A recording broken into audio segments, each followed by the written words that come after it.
Dear colleagues and friends, good morning, good afternoon, and good evening. Welcome to this webinar on boosting women's political participation, hosted by the Independent Evaluation Office of the United Nations Development Program and the Independent Evaluation and Audit Services of UN Women.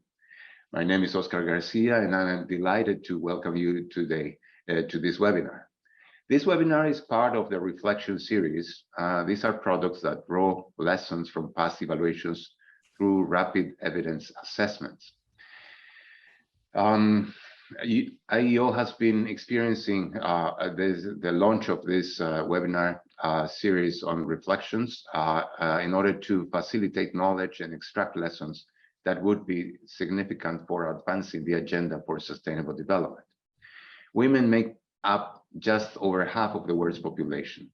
So why in 2022 do they hold only 8% of world leadership roles? Parliamentary representation is somewhat better, but still only a quarter of elected posts worldwide are held by women. Not a single country in the world can claim political leadership mirrors that makes up of their society. Women's underrepresentation at the top level compromises human development and progress towards the sustainable development goals. How are we going to achieve the SDGs and a more sustainable future without everybody getting involved, irrespective of race, gender, ability, or age? No one can represent a life that they not lived or accurately reflect the needs and experiences of others in policymaking. The problem is therefore clear, but what are the possible solutions? Our panel of experts will take a no-holds-barred approaches to the challenges, but also to practical forward-focused solutions and lessons. They will speak about lessons gleaned from synthesizing evaluated evidence, country-level challenges, the importance of political leadership, and the willingness of all parties to move beyond the simple question of leadership to engage in real and meaningful conversations about gender equality and power. We have a sizable panel of distinguished speakers today, the biggest the reflection series has ever seen. To introduce you to our panel members, first we have Lisa Sutton, the Director of Independent Evaluation and Audit Services at UN Women, Anna Guerraggio, our evaluation advisor and main author of this paper. It is also my pleasure to introduce Armine, Evaluation Manager and Gender Focal Point of UNDP Armenia, Victoria, a Program Analyst from UN Women Moldova Office, Daša, Šilović, Chair of the International Board of the Central and Eastern European Gender Network, and Makeda from UNDP's Bureau of Policy and Program Support. The panel will be moderated by Alan Fox, the Deputy Director of Independent Evaluation Office of UNDP. After the presentation, we invite you to share your thoughts and experiences with issues around how to boost women's political participation, including challenges and opportunities. With that, once again, welcome to everybody, and I would like to give the floor to Lisa. Lisa, the floor is yours. Thank you very much, Oscar, and thank you for inviting me. Thank you for inviting UN Women to take part with UNDP on this such important topic of women's political participation and the use of evaluative evidence to learn new lessons on what has worked. And it's really working together that we can uphold this promise of One UN, specifically in every area of our work, but also in evaluation. I want to highlight a couple of few points from women's political participation nowadays and emphasize the important need for us to get even more lessons on what has worked so that we can help the world to define effective policies, programs, and continue to work together. This piece that we're going to hear about today touches on some really important points. Supporting women's political participation and representation is really key to unlocking transformational change that we need for a sustainable future. We know that women's political participation in political processes, really improves them. It makes them more inclusive, better decisions are made, different voices are heard, and different solutions are created. Women in politics are also the key to challenge entrenched social norms and structural barriers, which we know remain some of the key challenges to women's political participation in general. And evidence from evaluations that we'll hear about today really refer to the knowledge barriers, the resource constraints, but also psychosocial factors. And finally, really importantly, gender-based violence against women in politics remains one of the most serious challenges that this piece points out today.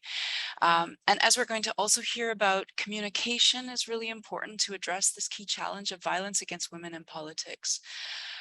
Yet we know while evidence exists and the importance of women in political participation is clear, as you said, Oscar, women's voices are missing in every region of the world.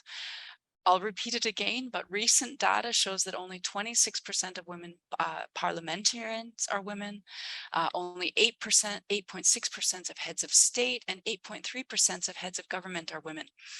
And we know it's not all about numbers, but we are far short from achieving gender balance as envisioned in the 1995 Beijing Platform for Action. I hope that with more evaluations, and more specifically evaluations that can try to disentangle the power imbalances that permeate gender relations, we will be able to jointly find new lessons, new solutions to achieve gender equality and make a more sustainable world. Thanks again for inviting me, and let me pass to Anna to take us forward. Thank you. Thank you so much, Lisa. Thank you, Oscar, for the introduction, and thank you to all of you for being part of today's discussion on how, as an international community, we can best support and boost women's political participation based on the good practices and lessons learned that we have identified in the reflections paper, which I had the honor to co-author together with Florencia Tatielsen at UN Women. And thanks also so much to our reflections and communications team who have supported this exercise behind the scene. Next slide, Anna, please.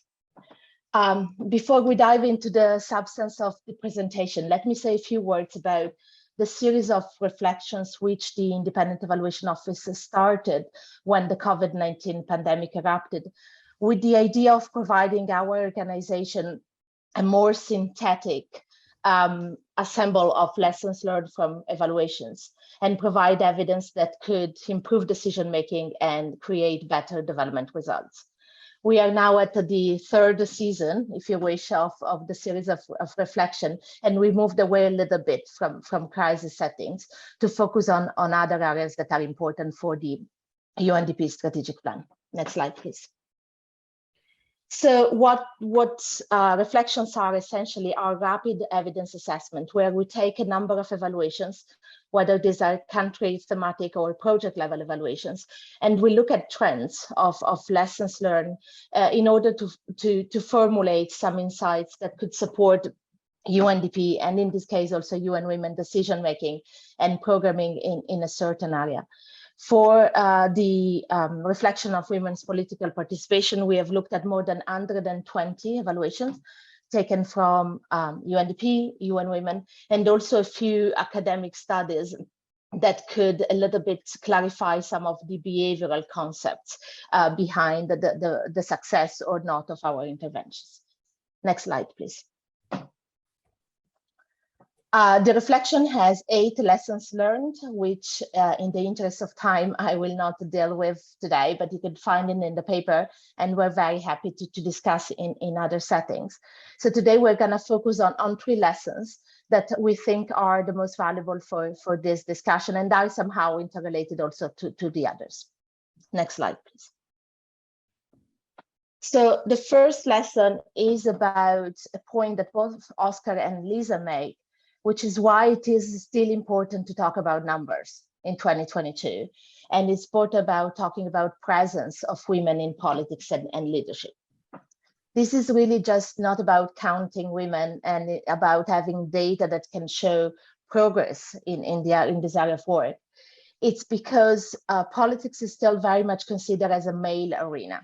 So witnessing women performing as political leaders help performing some of the most entrenched social norms about the role that women are expected to play in society. As Lisa said, there are numerous barriers that affect women's political participation. They are related to knowledge, they're related to resources, whether time or money, they're related to psychosocial factors and limited motivation. But often they are related to social norms and beliefs about who women are, what they wish, and what they're capable of doing. And there are two types of discriminations that are at play here. The first one, which is what behavioral scientists call taste discrimination, is the very open, limited trust in women as leaders, which unfortunately came out also in a very recent survey by UNDP in 2020, where the majority of the population still doesn't trust women as leaders. But there is also a more insidious form of discrimination, which is called statistical discriminations, by which individuals are declared to be willing to vote for women, provided that they are capable. And in this provided that they're capable lies the problem, because we are not used to see women as leaders. So as a population, we have a limited capacity to identify leadership traits when we see them in women, or we call these traits something else. So our evaluations have confirmed that it is the continuous exposure to women leaders, including through media and communication campaigns, that can help challenge these stereotypes. However, this is a very long path of change. It doesn't change in a minute or in the duration of a project. So sometimes our evaluations have pointed out that in contexts where it is particularly difficult to promote particular political participation, having some larger initiatives that are focused on women's empowerment, including through economic means, may be a more effective way to give women the status and the self-sufficiency that they need in order then to enter the political arena. Another strategy that proves sometimes effective, although there is no concluding evidence on it, is the involvement of men in the discussion. The development of the He for She campaign by UN Women, the support to parliamentary groups on women's rights, which include male MPs, and the outreach to traditional leaders who are generally male, have all shown some signs of being effective, at least in inviting a reflection on gender power relations, and in some cases in reducing male resistance. But again, it's a long process, and the cognitive dissonance that this discussion sometimes causes can create a little bit of friction at the beginning. Next slide, please. The second lesson we'll introduce here is about quotas and other temporary special measures. And I know that our colleague from UN Women in Moldova will touch on it later on. And we have found evidence in our evaluation and also in some quite famous impact studies by the Nobel laureate Esther Duflo, which show that quotas and special measures are effective and do lead to positive results in terms of political participation, with more women running and being elected, breaking some of the barriers that women face when entering into politics. However, as in all things, the legislative changes are critical, are very important, but we need accountability, because we have seen in our evaluation that rules of engagement in politics and the lack of accountability by political parties have disrupted the path of change. And parties have found very innovative solutions to find a way to reduce the likelihood that women are elected, such as putting women at the bottom of the election list.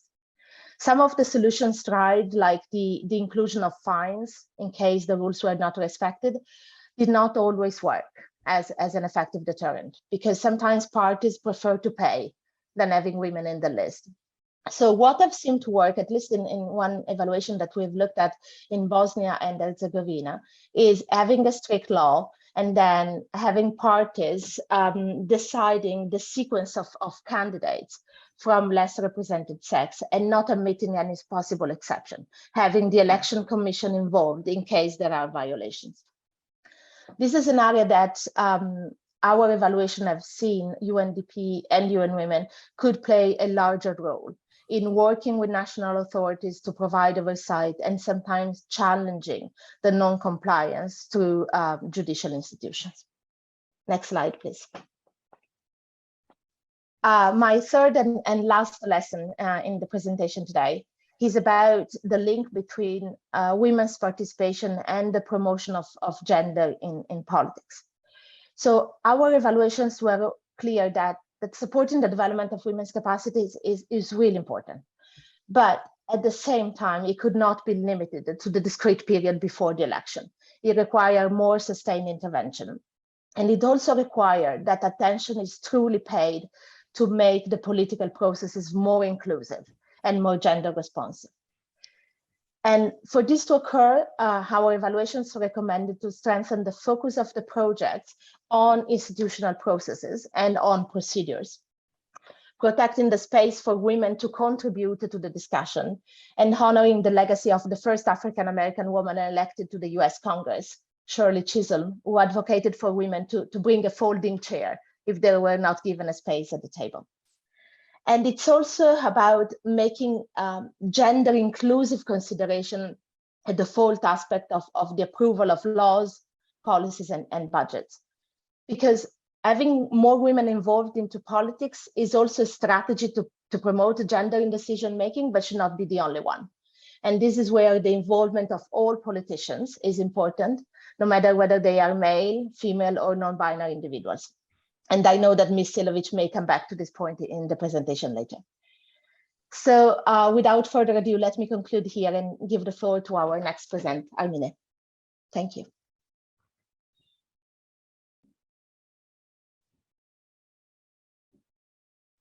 Thank you very much, colleagues. Thank you, dear Anna, for a very informative presentation.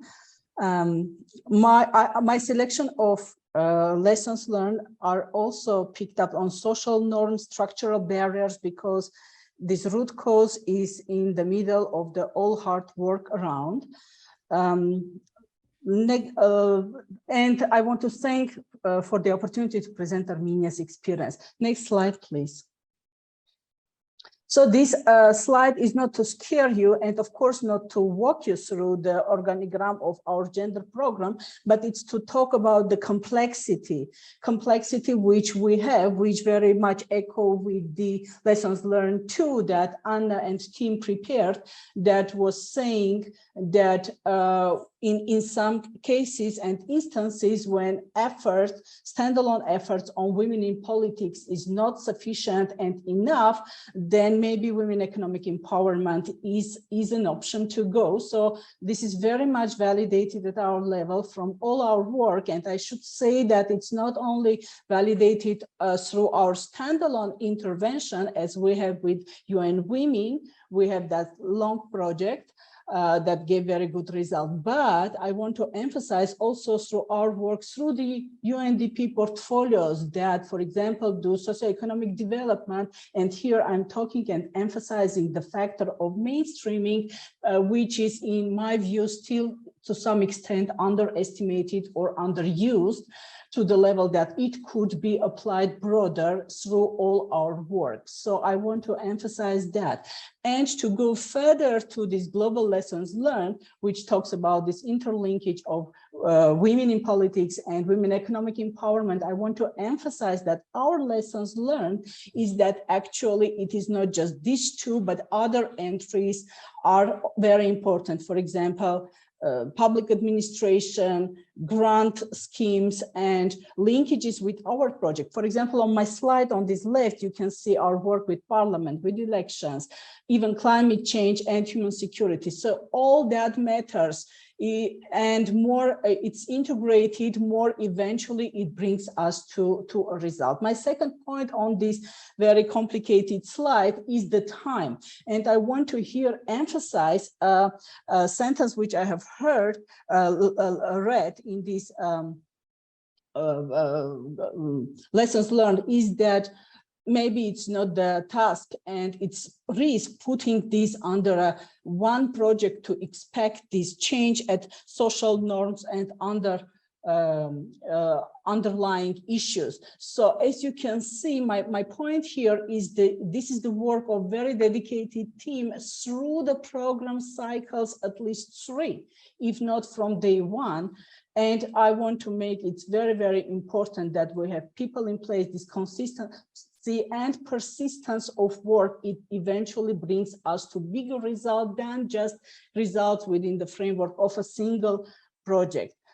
Also, Anna, I want to make echo here to your presentation, because working with men is very much was validated through our work on the ground as well, because women issues is this gender inequality or underrepresentation. It's not women issues, it is societal issues. And this is very important to understand. Sort of women are not guilty, they are not there. And all relates to gender norms and roles, and we should go deeper there. So yes, we work in that direction and it brought certain results. Next slide, please.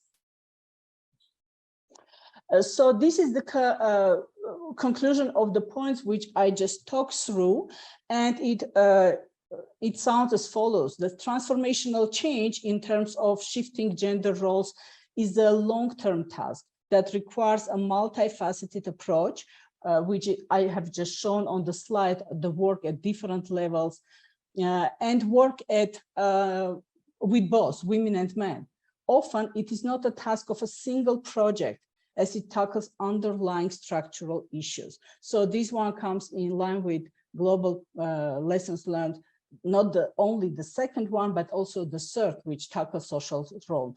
The next is reliance on local credible evidence is very, very important, and change is critical for effective policy and advocacy work is based on that.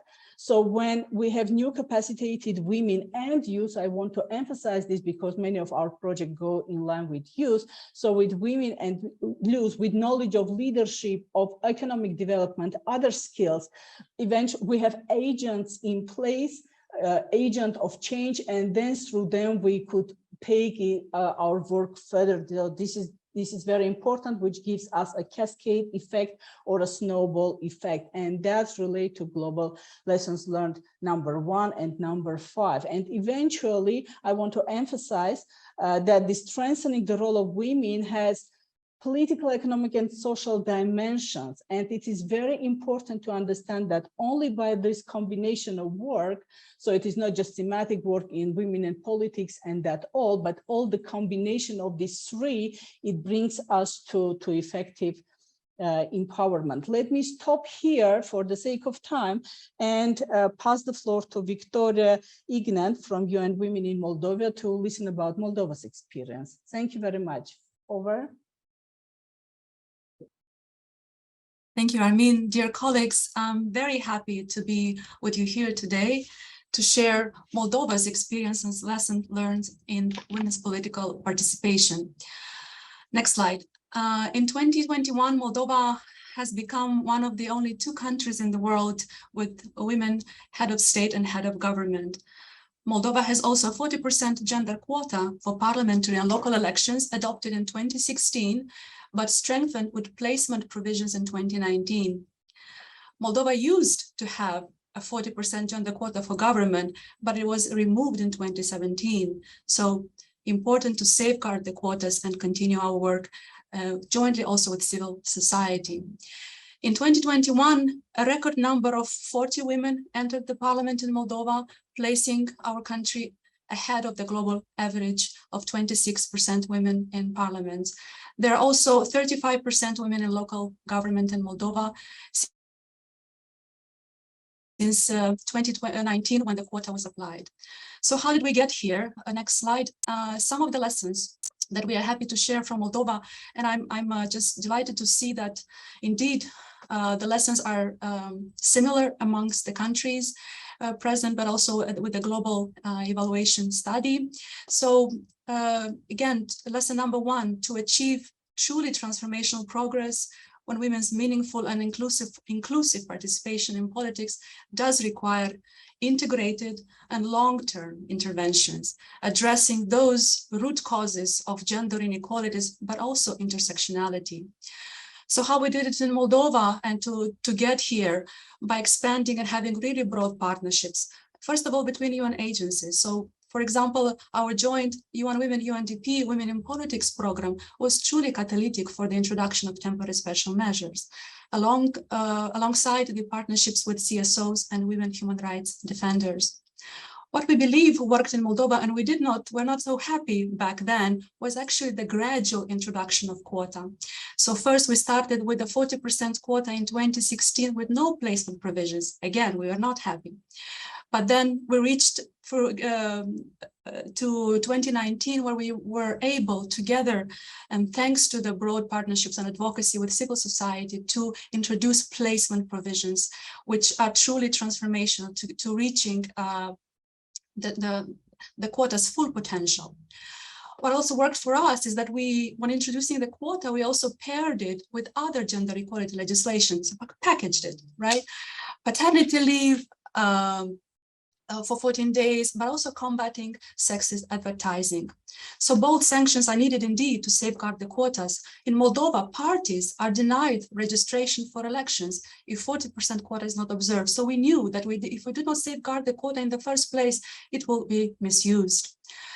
Speaking about the training, the systematic pre- and post-electoral support to women is absolutely critical, but capacity building, as we can all see, is not sufficient to attain and to maintain the women's political participation gains, if not consolidated and completed with other measures. On the intersectionality, we have to provide dedicated support for women from underrepresented groups if we want to get women elected and also deliver results while in office. In Moldova, we had 6 women with disabilities and 6 Roma women elected as local councillors, which we as UNDP were proud to support pre-elections and also after they were elected. On engagement with men, completely echo the lessons that colleagues said earlier. We engage with men MPs, opinion leaders, and so on, but we have to be cautious that men's engagement is truly genuine and sustained and not used as to score some political points. Next slide. On the violence against women in politics, of course, broad and timely engagement with stakeholders and use of digital solutions in our case is effective to some extent to address violence against women in politics, but when coupled with other efforts and also sanctions. I will not go through all the details on this slide, which you can see, but in Moldova we do have an online monitoring tool where almost 16 to 20 forms of gender-based political violence can be reported, but we are still lagging behind on sanctioning. So we have to work on that, publicize the findings of our reports. We do this for all the elections. Critically, it is to engage with electoral management bodies on codes of conduct for electoral competitors around the election campaigns, and not to underscore, of course, the work with media.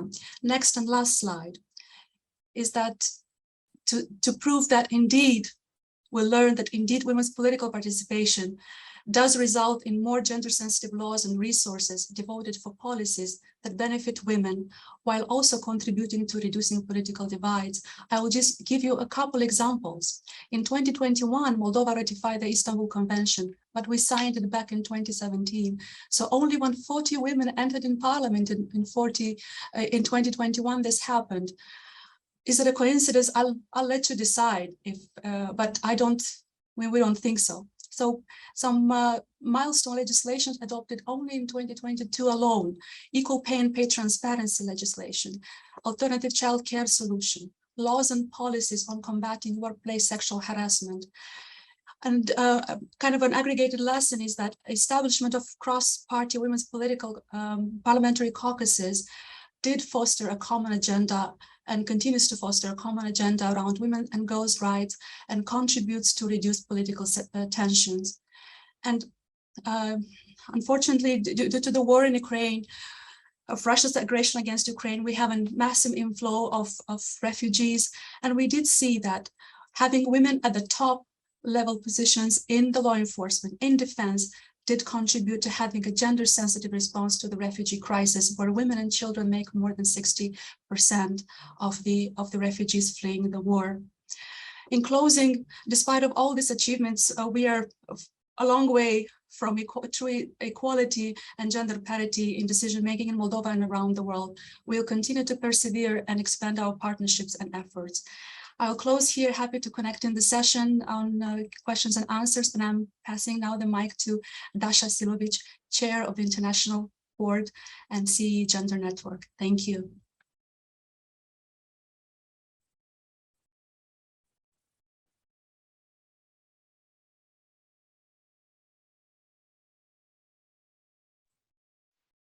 Daša, please unmute.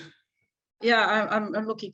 Thank you very much for this opportunity. I'm really honored, and thank you to the evaluation officers for doing such a great job, both factual and anecdotal. And the colleagues who've just spoken before me, because I would actually have to subscribe to everything they've said. And therefore, what I'm going to say is going to be a bit provocative, and it's not going to be institutional. I now don't have the UNDP hat, so I think I can be a bit more open. The first lesson that we've learned, we're discussing political participation of women without discussing politics.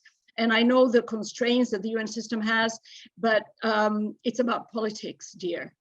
At the end of the day, when the rubber hits the road, it's going to be of who is running the politics around. And our colleague from both Moldova and Armenia, our colleagues have said that the women's caucuses have shown, cross-party caucuses have shown results, yes, but not on crucial issues. And why? Because they represent different political positions. And do women necessarily have a good say in their political party leaderships on what positions are going to be taken on one thing? A case in point, for instance, is the quota. And I'll come back to that. So it's a dynamic societal process. And we are not touching with a poll the issue of patriarchal societies and traditional societies and the re-traditionalization that we are seeing now and regression that we are seeing now. And that's going to be one of our big challenges. I can give you a zillion examples, but who best to have formulated this was the UN Secretary General at the opening of the General Assembly. He said it clearly, and we're going to confront this head on. We are having our Hungarian colleagues, where we've been working for 30 years, have had two respected women ambassadors, one at the UN and one in Washington. How did they deal with the question when their own prime minister, who is there working for the government, has actually formulated a 12-point strategy, 3 points on gender? Go back to Küche, Kinder, and Kirche. Go back to the kitchen, to the children, and to the church, and no sexual diversity and sexual orientation. So how do you work around that? Which brings me to the lesson that just by having women there is not the panacea. And to the rhetorical question, whether social change actually favors gender equality and transformation, or does gender and women's participation and gender equality favor social change? Maybe you can say a chicken and egg question, but it is there. I would go back to the quota. I have 10 lessons. I can share them one day with you.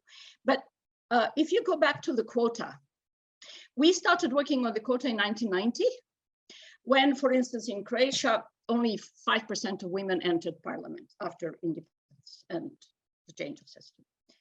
But do you know that the communist parties and communist systems had a quota? It was between 25 and 30%. The opposition to the quota came from women, because they were saying it's a token issue. And of course, since it's a token issue, they're choosing women who are going to be good partisans and servants, and who are going to bid for the party politics. We've overcome that greatly. Many of our parties that we work with have 50% quotas and are introducing the ZIP system. But having said that, we confronted the question of how to argue for it. And we are very dogmatic, I'm very sorry to say, both on the quotas and the gender equality issue. I'll tell you why, the conceptual framework. when we started portraying the quota as a transitory measure, not a panacea, it's not going to be there forever.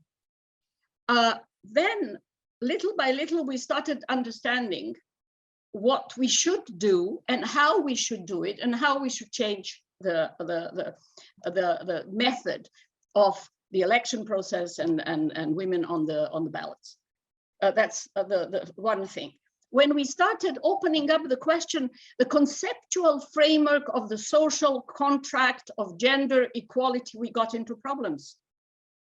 Because, you know, we're scratching the surface, but at local level, you say gender equality, I mean, please, all those here who can translate it in their own languages will have a problem. And let us then unpack that concept of gender equality. When our colleague mentioned the ratification of the Istanbul Convention, my goodness, the problems that the difference in opinion that really brought to the fore in the region, where we had 15,000, sorry, women and men demonstrating against the ratification because of the gender equality social construct. And that actually was because they saw it as sexual diversity and they don't like it. And that brings me, so therefore, you know, it takes much more of providing the perspective.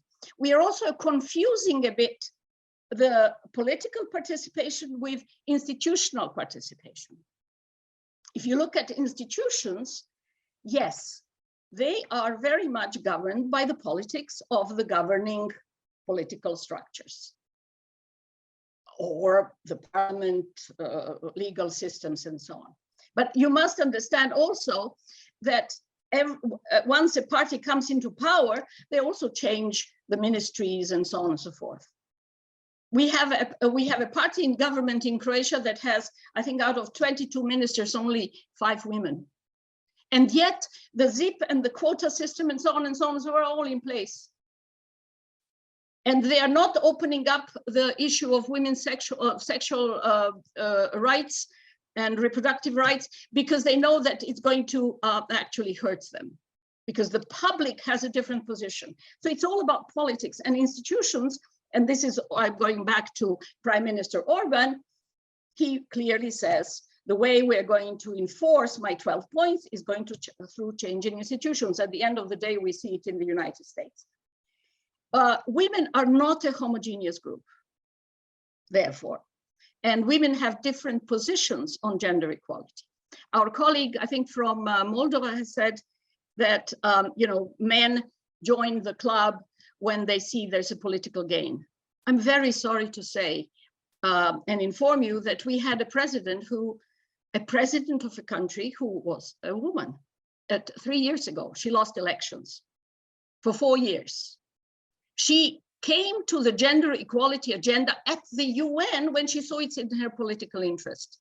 Before she wasn't interested in gender equality and women in politics and so on and so forth, because she herself saw that there was some interest.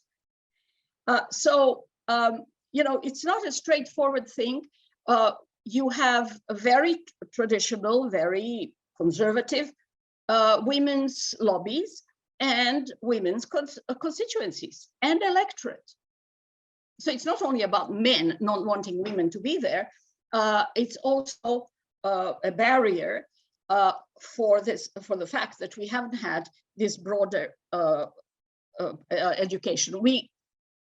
We trained more than 11,000 women in around 1995, I think, after the Dayton Peace Accords in Bosnia and Herzegovina, for the first local elections.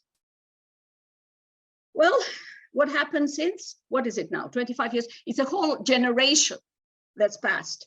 And we have, one, we have not followed up with them to see what's happening later on. And two, things went back to normal in local communities. And our party leaders are actually complaining they have the biggest problem in local communities in enforcing the quota. They can do it at the highest levels because there's some sort of party discipline and understanding, but not necessarily down the road. We also take for granted that civil society is that great vehicle that's going to push it. And I fully endorse that position. I think civil society is that advocate, that pusher of agendas, that pusher of change in grosso modo. But when you look at the tension between political parties and civil society organizations or women's NGOs, it's there. When you and on both sides. And so how do you do it? Now, somebody said men, and I'll finish afterwards only with sustainability. Somebody said about men. We have worked for more than 30 years in Eastern Europe and especially the Western Balkans now. And we started 11 years ago, one of our first meetings was on political participation. By the way, our group has just today actually published its paper on political participation, participatory democracy. And we have done a report on political parties and how they treat women's organizations and women's groups within political parties, because the rubber hits the road there. And that's what then is reflected in elections, in parliaments, in institutions, and so on and so forth. So we started with that, and then we realized that we are actually talking among ourselves. There's a group of women politicians, and they're at the highest level. I'll tell you, yeah, we have ministers of defense, ministers of interior, ministers of the judiciary, and so on and so forth, vice presidents of parliament. They all come, and we've just finished the meeting with all of them. And then we realized that women are talking to women, and women are talking to women, and we're not making the headway. And so we changed, and we said, let's get the men around. We now have nearly 50% of men sitting down with us every year for 3 days and discussing both gender issues, political issues, ideological issues, institutional issues, and of course, peace and security especially in the Western Balkans. How did we do it? One, it's not true that these men would not like their daughters to be educated, to go forward, to be successful. No, it's just that we didn't talk to them properly. Once you actually peel that gender equality onion, once you actually introduce thematic issues into the dialogue, why not discuss the women's political participation in climate change and environmental discussions, or our joint program for the Green Deal in Europe, and so on and so forth. And that's changed. And as one of my good colleagues from Italy said, she's never been at a meeting, that was about 5-6 years ago, where male politicians at the highest level were sitting there at the gender equality meeting for all of the 3 days, because they saw the interest. And we developed the interest, and now it's a given. We have a problem saying, sorry, we can't have any more participants. Finally, as I started, I'll finish. We call it we have a process. In our, I would say, approach, we say everything started with Beijing Platform of Action, and we got there. I'm sorry, the national machineries were instituted back at the Nairobi conference and before. So we've gone nearly 50 years in this process, 2 generations. And having said that, when I said that women are not homogeneous, and it's not an easy question, we haven't even touched upon the different strata, including Generation Z.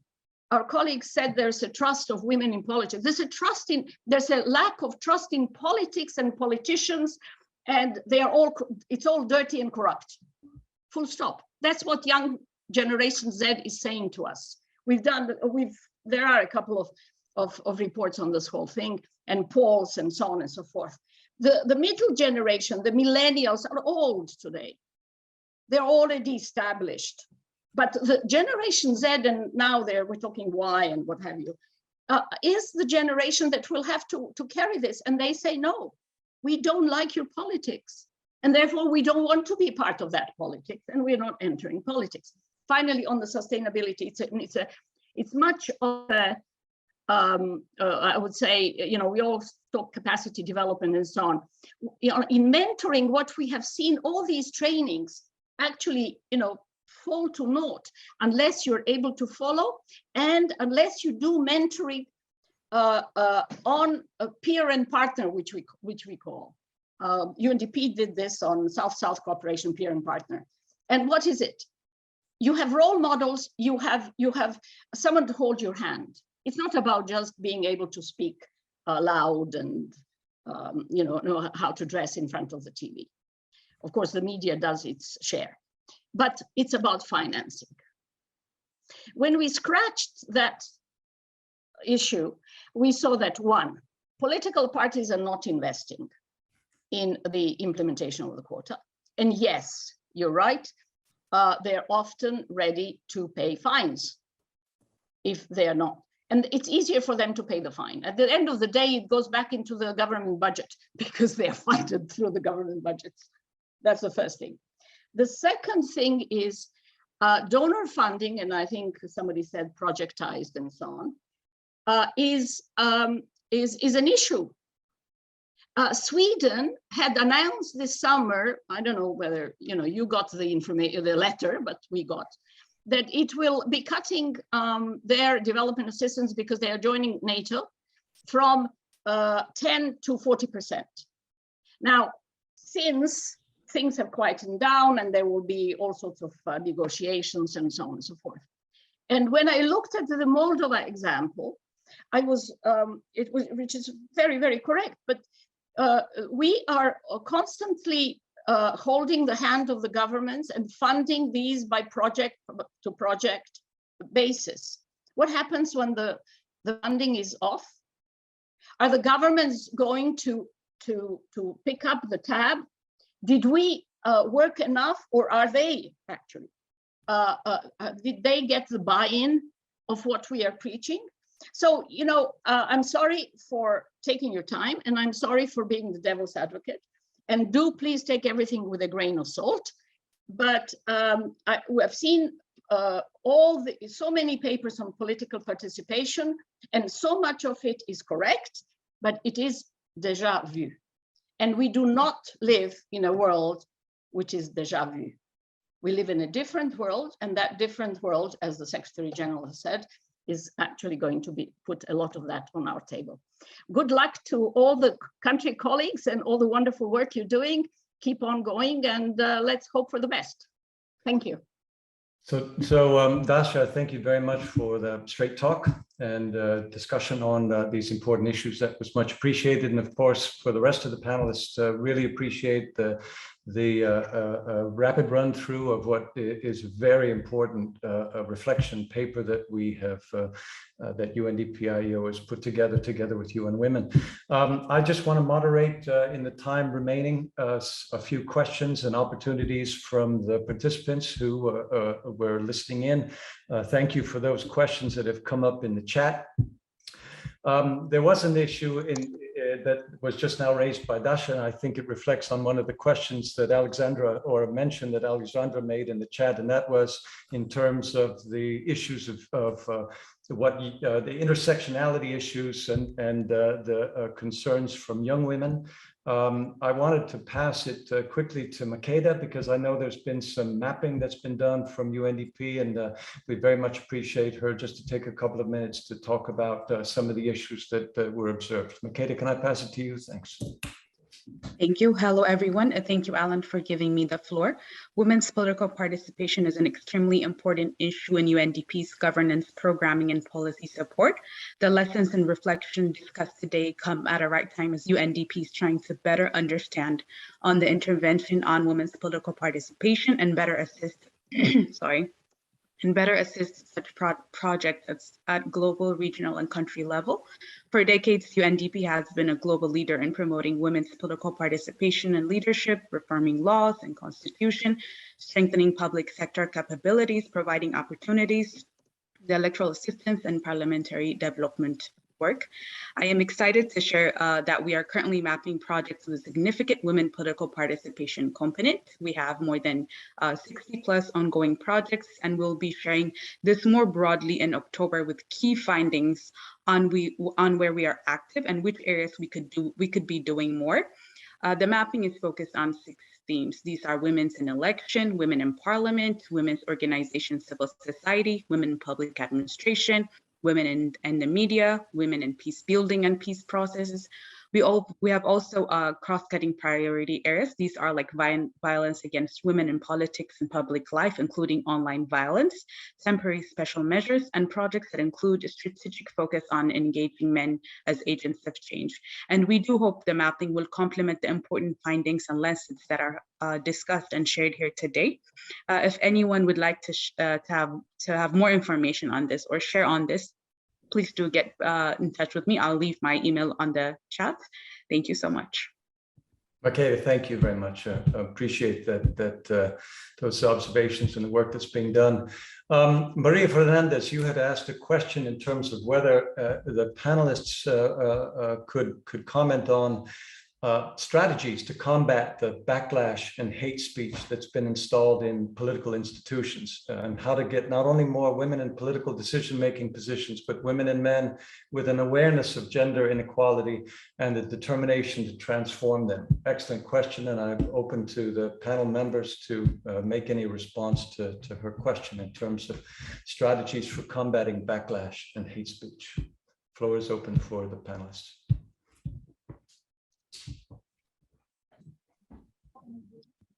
May I come in?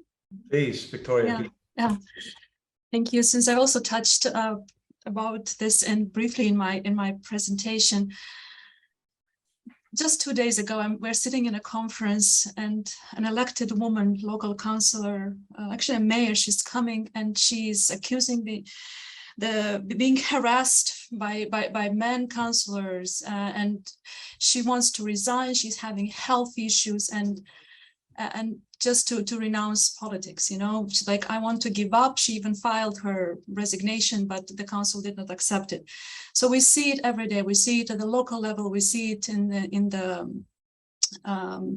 central levels of government. We see it in the media.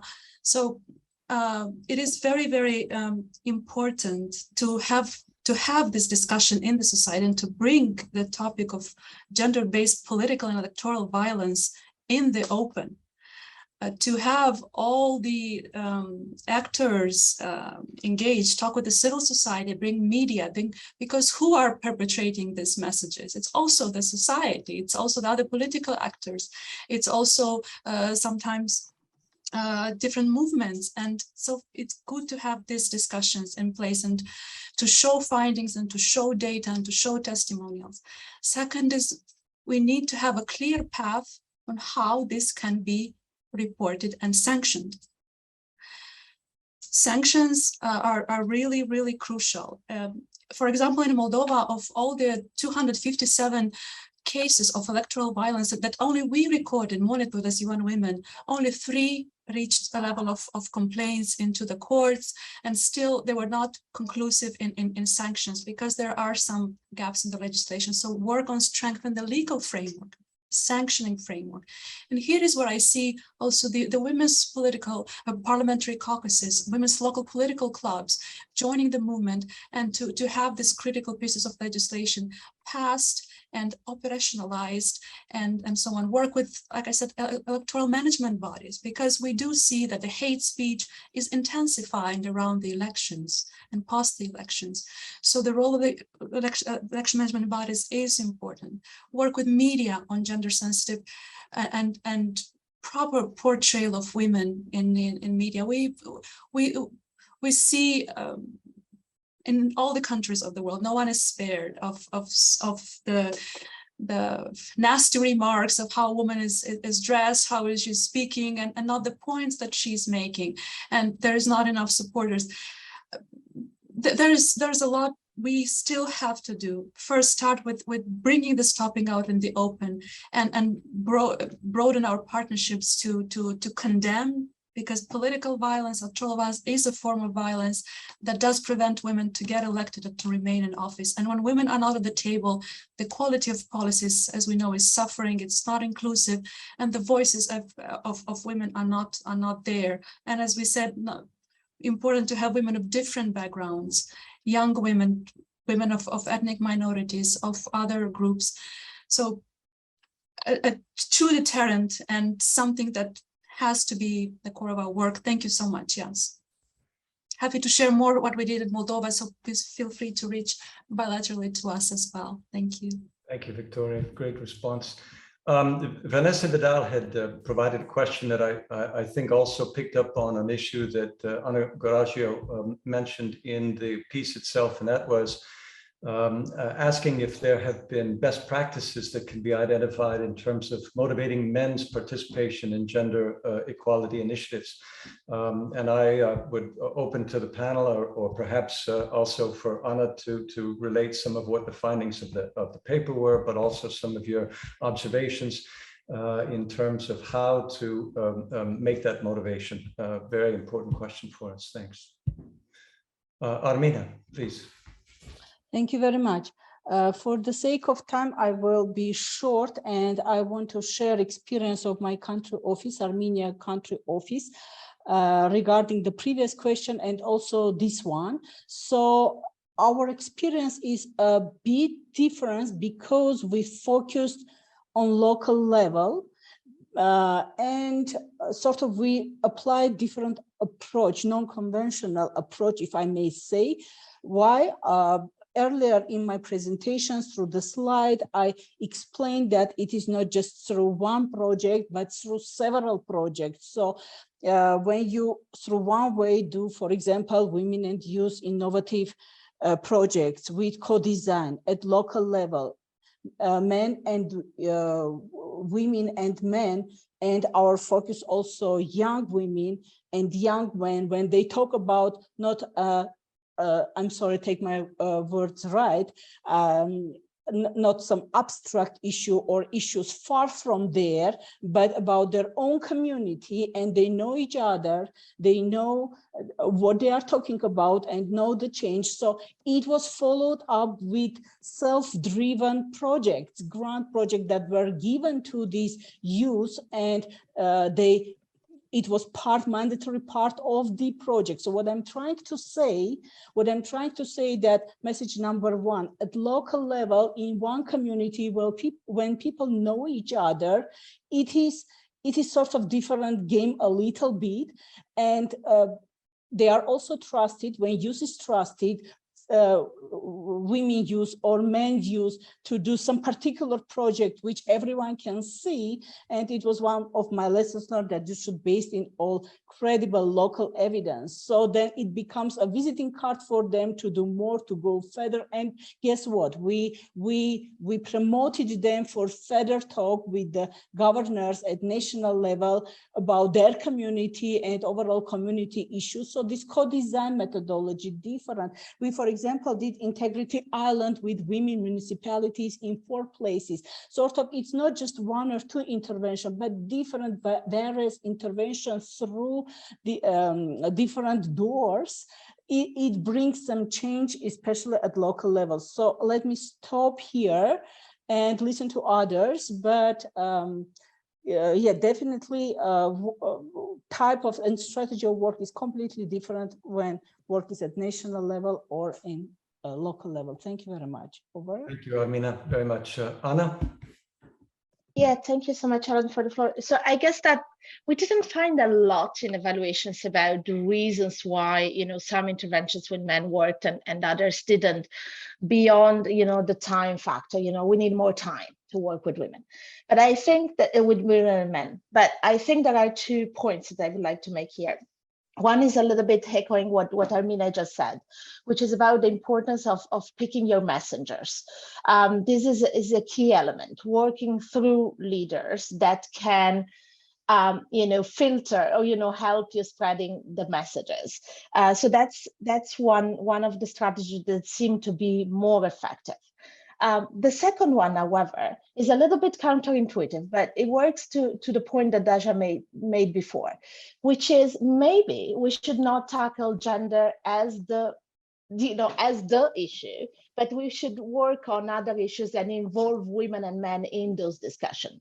So a point that the Nobel laureate Banerjee made in one of his studies in India is that he noticed that when you have a conversation with men and you tackle or address the issues of gender equality and gendered power relationship straight on, there is a backlash. I mean, there is, because there is where you create the cognitive dissonance that I was talking in my paper. So where you create a gap in between the beliefs that they have in their mind and what you are trying to convince them to do.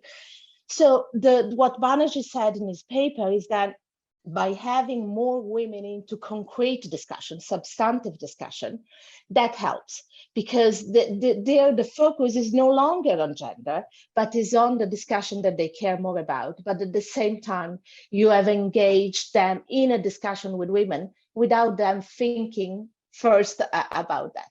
So this would be my point. Anna, thank you. Victoria, I know you have your hand up.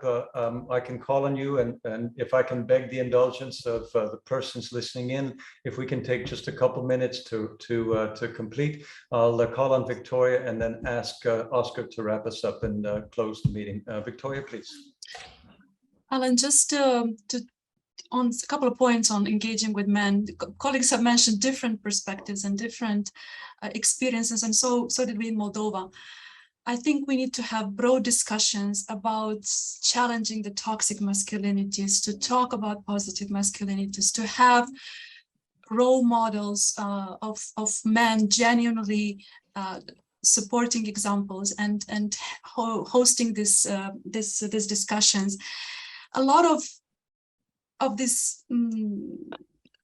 masculinity trends and so on, and not having women access the political arena rests in the political parties. And this is an area for which us as the UN is not so open to access.